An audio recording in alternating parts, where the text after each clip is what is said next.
What happens when a college football powerhouse rebounds from humiliation with a historic 73-point explosion? What we discovered about Alabama's shocking transformation will change everything you think you know about this Crimson Tide team, and why their upcoming clash with Wisconsin might be the most revealing game of Kalen DeBoer's coaching career. Before we dive into this explosive analysis, make sure you hit that subscribe button and ring the notification bell, because we're about to break down the hidden truths behind Alabama's dramatic turnaround that no other channel is talking about. The college football world is still trying to process what they witnessed last Saturday when Alabama absolutely demolished Louisiana Monroe in a 73-0 massacre that left even the most experienced analysts speechless. But here's what everyone is missing. This wasn't just a blowout victory against an overmatched opponent. This was Alabama sending a message that they've discovered something dangerous after that devastating loss to Florida State, and Wisconsin is about to walk directly into the storm. Let's start with the most shocking development that nobody saw coming. Ty Simpson stepped onto that field and delivered what can only be described as a perfect performance, completing all 17 of his pass attempts without a single incompletion. Now you might be thinking, sure, it's easy to look good against Louisiana Monroe, but here's the thing that separates championship quarterbacks from pretenders. It's actually incredibly difficult to maintain that level of precision and focus even against inferior competition. And Simpson did something that reveals the mental transformation happening within this Alabama program. What made Simpson's performance so significant wasn't just the completion percentage. It was the way he was reading defensive alignments, the timing of his throws, and the confidence he displayed in the pocket. Multiple sources who were present at that game reported that Simpson looked like a completely different quarterback compared to what we saw in that Florida State disaster. And the coaching staff believes they've unlocked something special in his development that could change the entire trajectory of this offense. But here's where the story gets really interesting, and why Wisconsin should be terrified of what's coming their way. The fire that was lit under Simpson during Alabama's quarterback competition, with Austin Mack getting significant reps in practice, has created an internal dynamic that's pushing every player on this roster to elevate their game to levels we haven't seen since the Nick Saban era. The competition for playing time, the hunger to prove themselves after that embarrassing defeat, and the realization that their championship dreams were nearly shattered in Week 1 has forged a mentality that could make this Alabama team incredibly dangerous moving forward. Now, let's talk about what Wisconsin is really walking into this Saturday at Bryant-Denny Stadium, because the Badgers are about to face a completely different Alabama team than most people expect.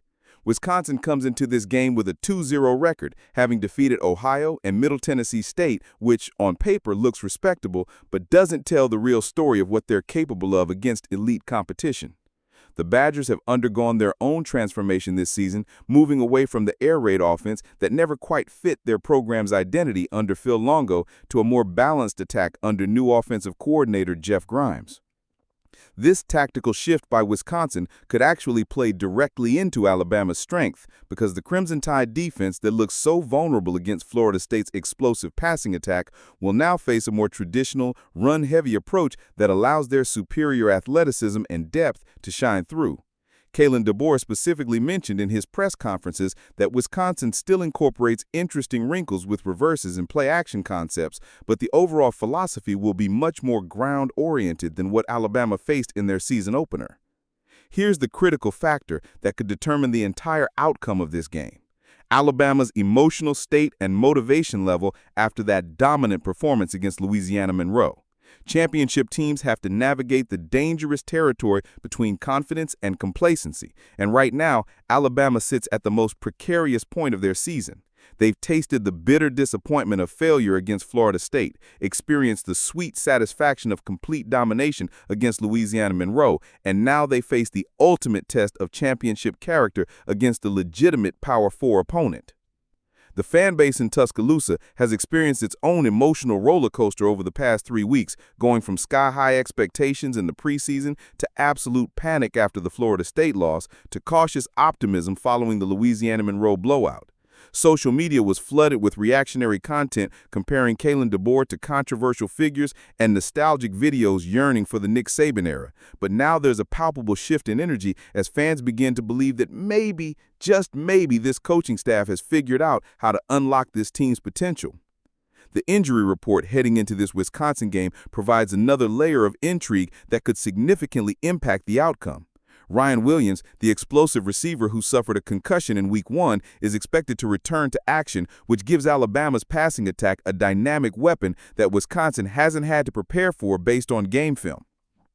Danny Lewis remains sidelined at tight end, while several other key contributors, including Jamarian Burton, Jama Miller, and Tim Keenan, are listed as game-time decisions that could swing the tactical balance in either direction. But here's what makes this Wisconsin matchup so fascinating from a strategic standpoint. The Badgers represent everything that Alabama's revamped defense should be able to handle successfully. Wisconsin doesn't possess the elite speed and explosive playmakers that Florida State used to torch Alabama's secondary, instead relying on physical, methodical football that plays directly into Alabama's strengths in the trenches. If Alabama's defense can't dominate against Wisconsin's more traditional approach, it will raise serious questions about their ability to compete with the elite offenses they'll face in SEC play. The coaching staff's messaging throughout the week has been focused on continued improvement and maintaining the intensity that was so obviously missing against Florida State but returned in full force against Louisiana Monroe. Kalen DeBoer and his coordinators have made it clear that they weren't completely satisfied with last week's performance despite the lopsided score, because they understand that this team still has significant growth potential that hasn't been fully realized yet. From a betting perspective, Alabama opens as a 20.5-point favorite, which represents a significant spread against the Power 4 opponent that hasn't lost a game this season. The odds makers clearly believe that Alabama's talent advantage and home field advantage at Bryant-Denny Stadium will be too much for Wisconsin to overcome. But that large spread also creates pressure on the Crimson Tide to not just win, but win convincingly against a team that will likely try to control the clock and keep the game close through ball control and field position. This game represents far more than just another non-conference matchup for Alabama. It's a measuring stick that will reveal whether their dominant performance against Louisiana Monroe was simply a sign of things to come or simply the result of facing overmatched competition. Wisconsin may not be a top-tier Big Ten contender, but they're a legitimate program with solid coaching and enough talent to expose weaknesses if Alabama isn't prepared to bring the same intensity they showed last weekend. The psychological aspect of this game cannot be underestimated, because Alabama needs to prove to themselves and to the college football world that they can maintain focus and execution against progressively better competition. A convincing victory over Wisconsin would build tremendous momentum heading into SEC play, while a struggle or unexpected loss would send shockwaves through the program and potentially derail their championship aspirations before conference play even begins. Looking ahead to the bigger picture, Alabama's performance against Wisconsin will provide crucial insights into how they might fare against upcoming SEC opponents like Georgia, who possess the kind of physical, well-coached teams that can exploit any lingering weaknesses in Alabama's game plan or execution. The Crimson Tide cannot afford to have any doubts about their identity or capabilities when they enter the gauntlet of conference play, making this Wisconsin game absolutely critical for their long-term success. The transformation we've witnessed in Alabama's approach since the Florida State disaster suggests that this coaching staff has the ability to make necessary adjustments and motivate their players to respond to adversity. But Wisconsin will provide the first real test of whether those improvements are sustainable against quality competition. If Alabama can dominate Wisconsin in all three phases of the game while maintaining the precision and intensity we saw against Louisiana Monroe, it will send a clear message to the rest of college football that the Crimson Tide has rediscovered their championship formula under Kalen DeBoer's leadership.